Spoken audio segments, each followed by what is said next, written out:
Gun violence is a daily tragedy affecting the lives of individuals around the world. Lately, it would appear that tensions involving gun violence are on the rise nationally. And as a result, police forces across the nation are working to develop measures to prevent and/or counter this violence. What proactive measures are our local police taking within our community? Those details are coming up next on WNIN Newsmakers.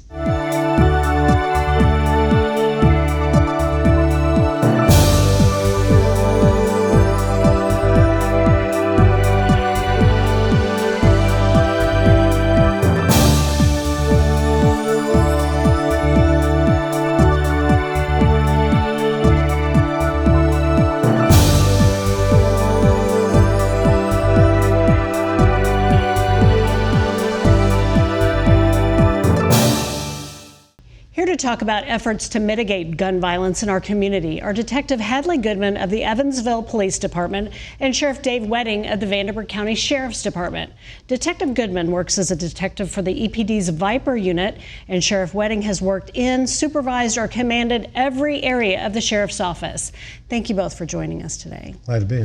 So a big topic in the news right now, considering some of the incidents that have happened recently. One of the main questions are, what does it take? What qualifications are there to even purchase a gun in our state? Well, if you go to a dealer or any store, generally when you purchase firearms, you fill out an application. And then the entity that sells the weapon will run that through a national registry to ensure that you're a proper person to be able to purchase that weapon and leave with the weapon.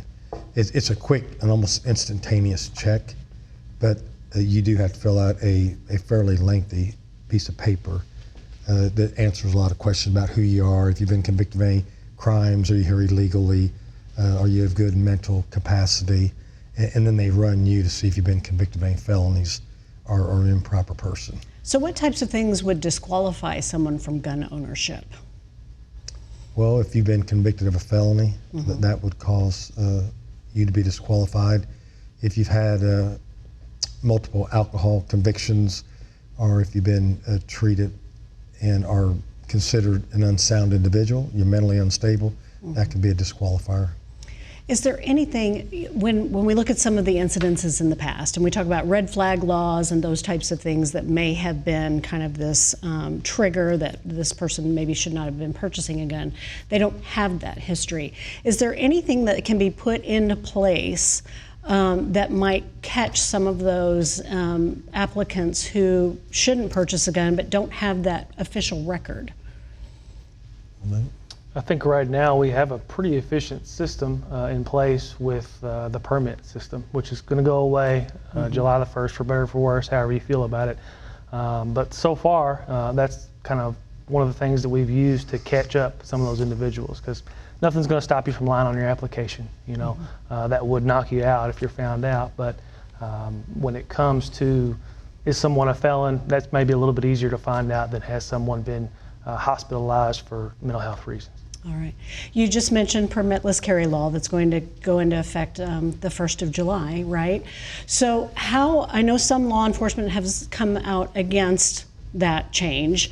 How do you, either one of you, feel about that? Do you have a stance on that? And then will that change this application process whenever you go to purchase a gun? Will you still need to fill out these types of forms since there will be no permit that you're applying for? Well, people have to realize a permit is to carry a handgun, not to own a gun. Okay. It's to carry it, especially in public places or in your car when you travel in and around your community. So that's why you get a permit. If you just own a handgun and you fire it on your personal property, you don't need a permit.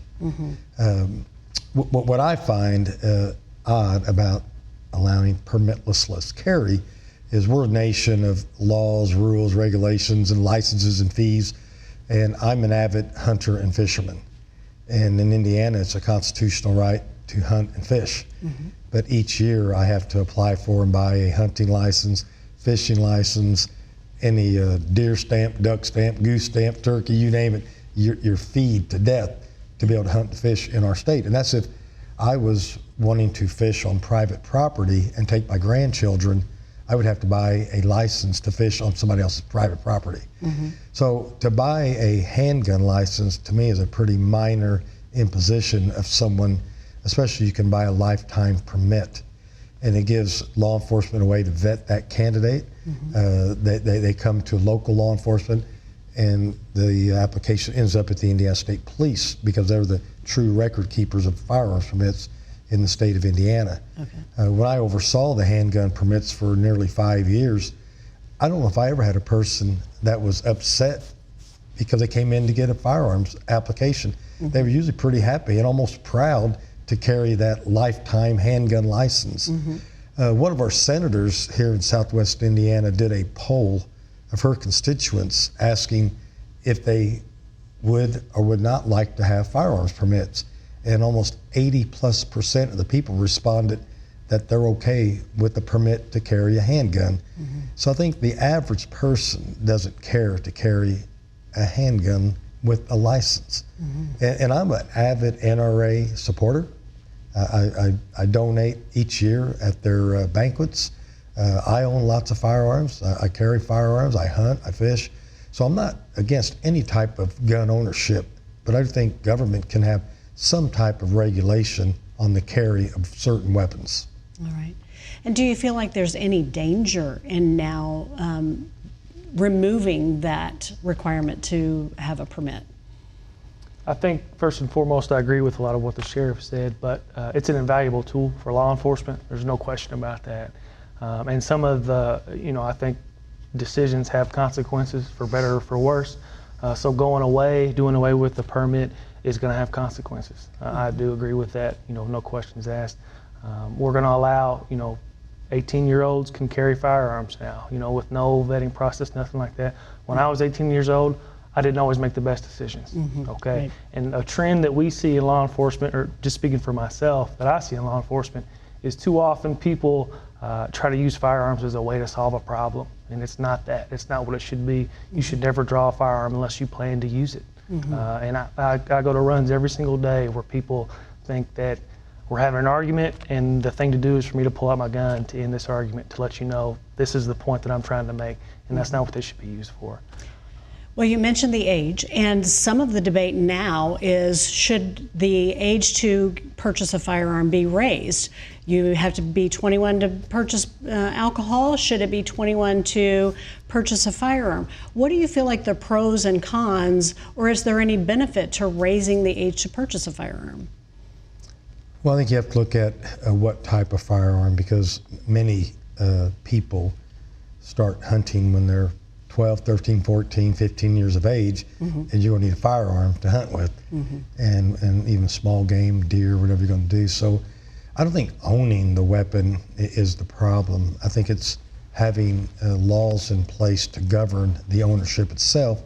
And I'm sure if you're as a police officer, the amount of crimes you see involving guns, and I know our task force members, we seize so many weapons from drug dealers that are in illegal possession of those firearms, and I don't think the penalty is stiff enough for that particular crime. So I don't think it's about ownership, but it's responsible ownership for one thing, and I think oftentimes if you've grown up in a household where you have a hunter in the household or an avid gun owner in the household, they pass along their value to the family members, and so they have responsible gun ownership. Is people go out there and get them recklessly, and there are so many weapons on the street that you can get illegally. The mere fact of going in and buying one legally is probably low in a person that commits a crime. They would probably get a lot of their weapons illegally, or get them from another criminal, or break into somebody's house and take one. Right. So in Evansville, in your experience, have you experienced an increase in the violence in Evansville, gun violence? Well, my unit, one thing that we do well is we keep up with the statistics of specifically violence and gun violence here in the city. And what we see is that year to year, it's pretty on par. For example, last year we had 17 homicides. This year at, where we stand right here today, we're sitting at 9, right? So we're pretty on par with staying in touch with, how it was last year to how it is this year. And we keep track of that, and for a lot of the reasons is that you see spikes at certain times of the year, at certain times of the day, with certain groups of people in certain areas of town. But for the most part, what we see is that it's not going down. That's for sure. And very quickly, can you help us understand what the VIPER unit does? The VIPER unit stands for the Violent Incident Prevention, Enforcement, and Response. So mainly we deal with the gun violence here in town. We deal with the gangs that we have here in town, and a lot of what we do, our main focus is the prevention of that, and through a lot of avenues that we try to achieve that.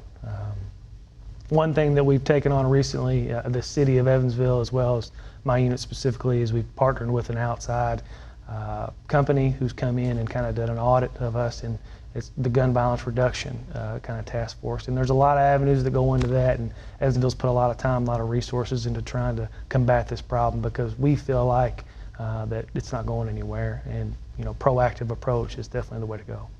Thank you both for your time and for what you do. We appreciate all your information and your efforts toward this. Thank you for having us. Thank you.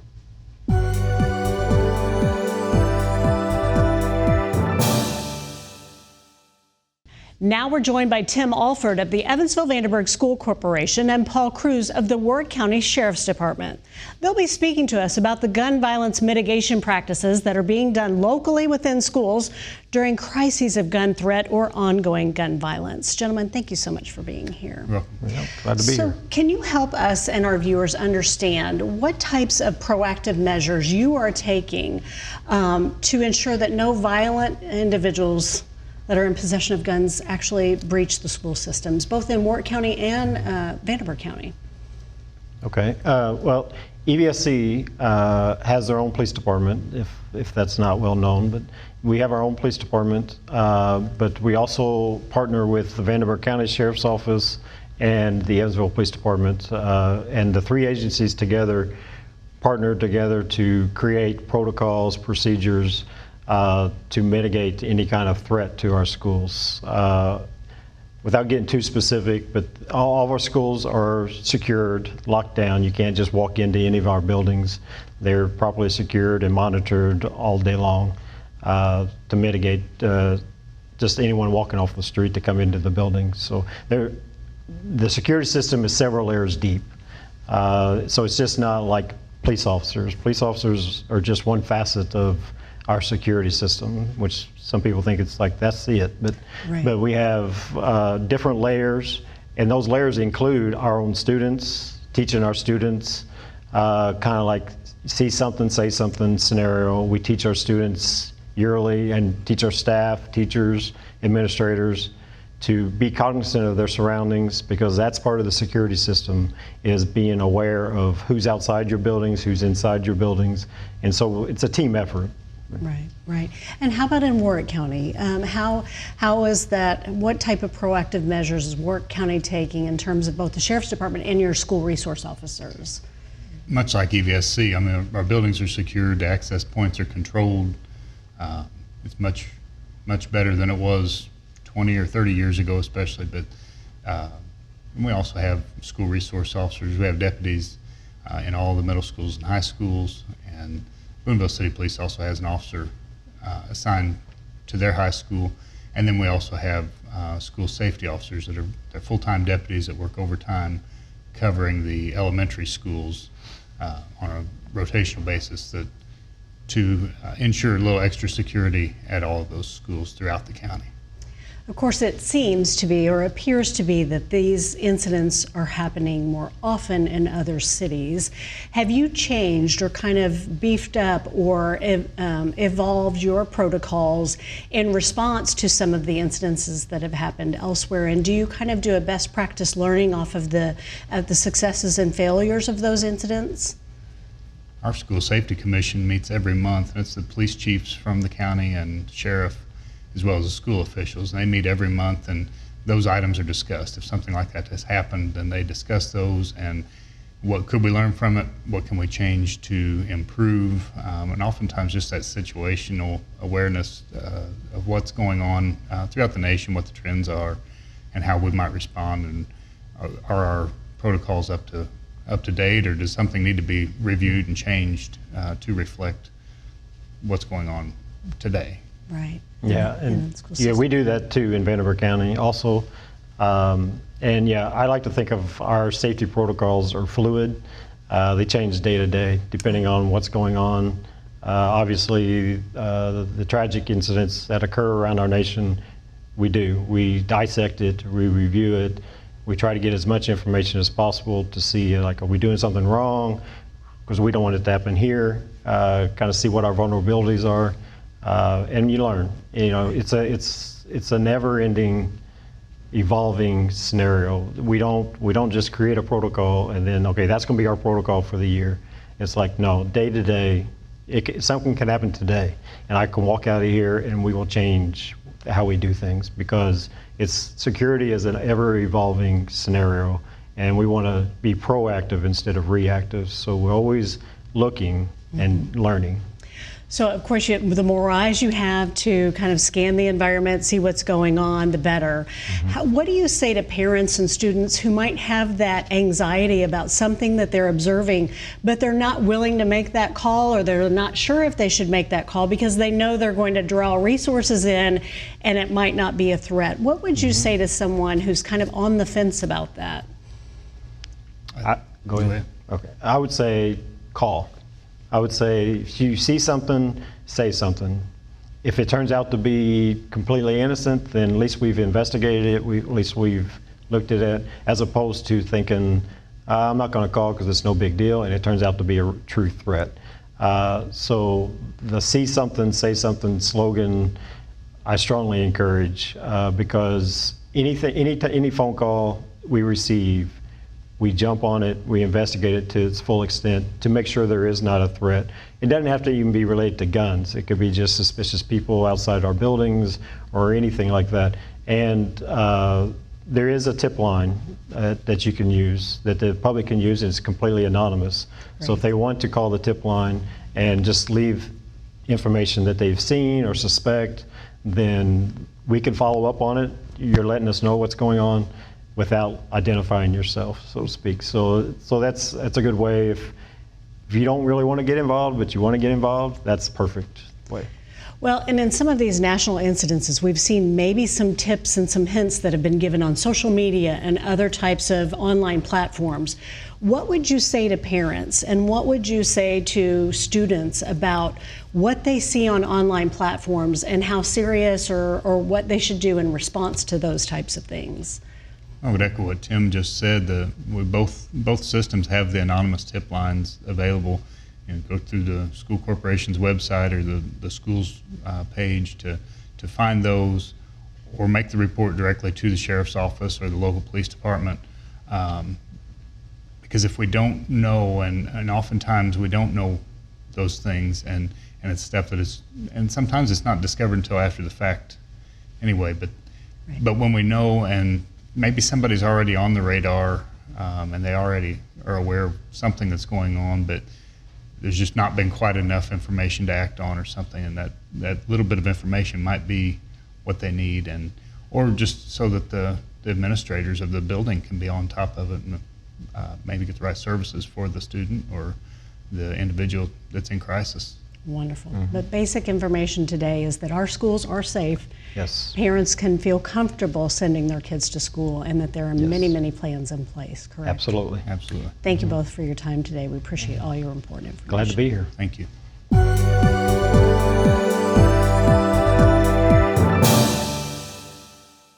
Lastly, we're joined by USI Assistant Professor of Psychology, Julie Eyink. Julie will be discussing the ways in which people respond on a psychological level to the threat or trauma of gun violence. Julie, thank you for taking the time for being here. Happy to be here. So, not a popular topic. Lots of incidents, or it appears to be more incidences than what we've experienced in the past. And collectively, this is really starting to weigh on people. Definitely. So what do you feel like, what are the different ways that people respond to this threat of physical harm, especially whenever it comes to the realm of gun violence and something that might be out of their control? Yeah, so you've probably heard of fight or flight before, and that's sort of our body's way of responding to any sort of threat, whether it's real, physical, emotional, sort of mental. Our body sort of gets ready to prepare to either physically confront it and fight or to run away.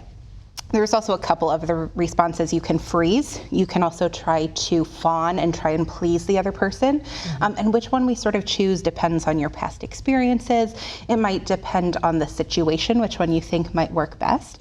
But whatever sort of way that your body is responding, it actually sort of turns on and gets ready. So your nervous system turns on. And so your eyes, for example, start to dilate, and your eyes sort of start to get better vision so that it can see and respond better. Your heart starts pumping. All of these sorts of things. And so you have this biological response. You also have a psychological response, how you interpret things. And then it also depends on like social cultural factors about how you interpret things. Sure. Well, as we talk about training, you know, in schools, they're training for potential gun violence, mass shootings, those types of things. Is it a good thing to try and know yourself? Can you know what response you might have to something like that and then build upon that to either know that you're going to be the one that maybe should step up and help and assist, or if you're, so is it good to be knowledgeable or try to be knowledgeable about how you might respond in an instance like this? So you can definitely try and be more aware of your body's response to different things, but we also know that you can have different bodily sort of responses, your nervous system reactivity, and depending on the situation, you can respond it or label it different things. Sure. So, for example, if my heart is beating really fast and I'm getting interviewed, right? I might label it as nerves, right? But if my heart is beating really fast and my palms are sweaty and I meet Ryan Reynolds, I might label that as excitement, right? So the same bodily response is going to mean different things dependent on the situation that you're in. And so we can be more aware of these things, but there's also so many context factors that really depend on how we actually interpret our body's response to stuff. And I mean, this has long-term effects, right? Not only just the threat or the fear of being physically harmed or that this might happen, but when something actually does happen, either to that person or even if they're viewing it on TV, what types of long-term effects does this happen or have in terms of people's responses and their future anxiety and things like that? Yeah, so we know that experiencing trauma like gun violence or any sort of forms of violence does lead to anxiety disorders. It leads to things like post-traumatic stress disorder or PTSD. It leads to higher rates of depression, substance abuse disorders, all of these sorts of things. I think it's important to remember, though, that most people tend to experience symptoms in the short term after they've experienced some sort of trauma event, but some people do develop longer-term disorders. For the general public who sort of gets exposed to these events more, who see it or hear about it, they can also develop these sort of anxiety symptoms or disorders. And I think more generally, it leads to more sort of stress and anxiety. We see the world as a much more dangerous place because it's happening at places that we can't really avoid, right? It's happened at schools and places of worship and grocery stores and workplaces. We used to sort of be able to avoid the places where gun violence happened, and now we can't. And so that leads to this really heightened sense of fear. And we don't like feeling that sort of loss of fear and loss of control. And so we try and cope with that by trying to gain control in lots of different ways. And one of the ways we've seen people try and take back control is by increasing gun purchasing and gun ownership. And that lets people feel a sense of protection from feeling this loss of control and fear from gun violence. So from a parent's perspective, their child might be seeing this either on the news, or even if they're controlling the news, they might see it on social media or hear about it in school, and they might develop some of these anxieties. I don't want to go to school now, or I don't want to go to Taco Bell, I might, you know, or something like that. What do you say for parents in terms of talking with your children, talking with your students, helping ease them back into what should be normal situations? Yeah. So the first thing is that anxiety and fear are a normal response to this, right? Everyone is experiencing these sorts of things.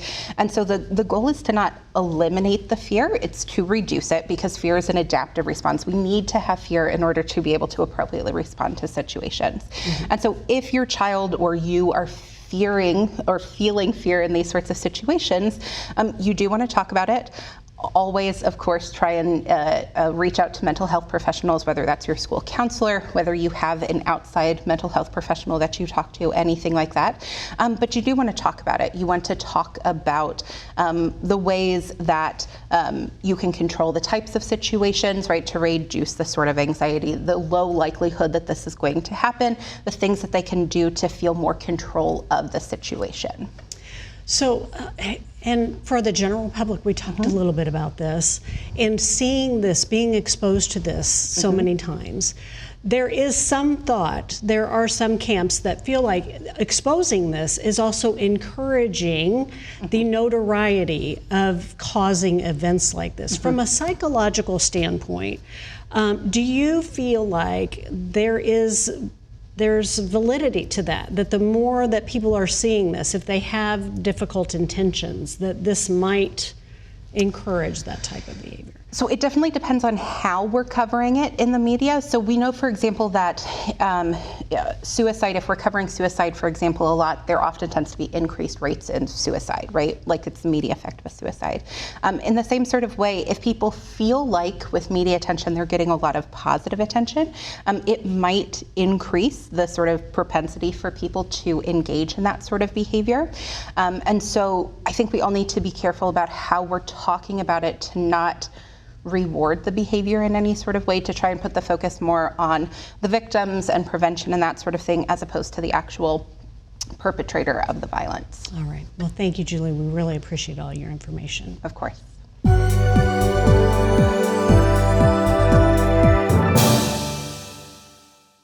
Thanks again to all our guests for joining us to discuss gun violence and its local impact.